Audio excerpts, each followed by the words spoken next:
A day in the life of a medieval peasant. Imagine waking up at the crack of dawn, not to the sound of an alarm, but to the crowing of a rooster. Your day is governed by the sun, not the clock, and your survival depends on the land you toil every day. Welcome to the world of a medieval peasant.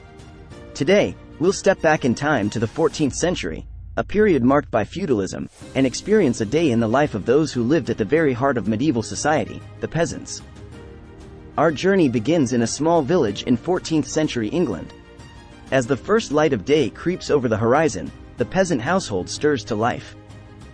The typical peasant family lives in a modest, one-room cottage made of wattle and daub, with a thatched roof.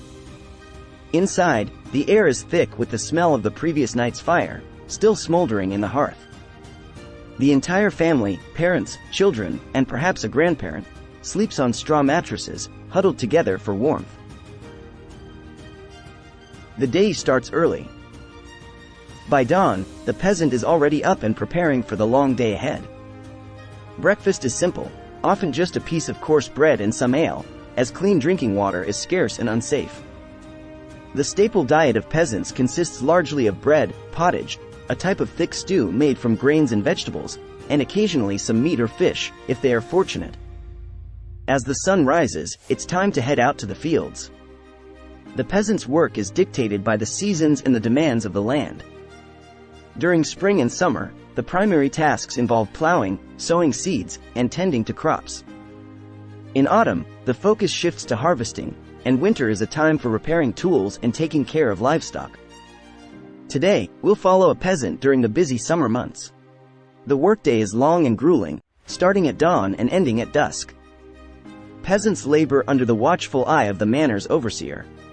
The land they work on is not their own but belongs to the local lord.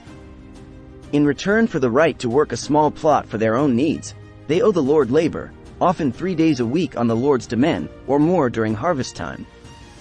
In the fields, the work is physically demanding. Men, women, and even children work side by side, using basic tools like wooden plows, sickles, and hoes. There are no machines to ease their labor. The summer sun can be merciless, and the peasants toil with sweat and determination, knowing that their survival through the winter depends on this hard work. Midday brings a short respite. Lunch is typically eaten in the fields, a small piece of bread, some cheese, and more ale. After this brief break, it's back to work until the sun begins to set. Despite the harshness of their labor, there is a sense of community and shared purpose among the peasants. They help each other, share tools and resources, and support one another through the hardships. As dusk falls, the peasant returns home. The evening meal is similar to breakfast, often accompanied by some vegetables from their small garden or a bit of meat if they have livestock. The family gathers around the hearth, sharing stories and tending to domestic chores. Women spin wool, men clothes, and prepare for the next day, while men might carve tools or repair fences. Despite the simplicity and hardship of their lives, medieval peasants found moments of joy and community. Festivals, holy days, and village fairs provided much-needed breaks from their routine and an opportunity to celebrate and enjoy music, dance, and games. In the grand tapestry of history, the lives of medieval peasants might seem humble and harsh, but their story is one of resilience and enduring human spirit.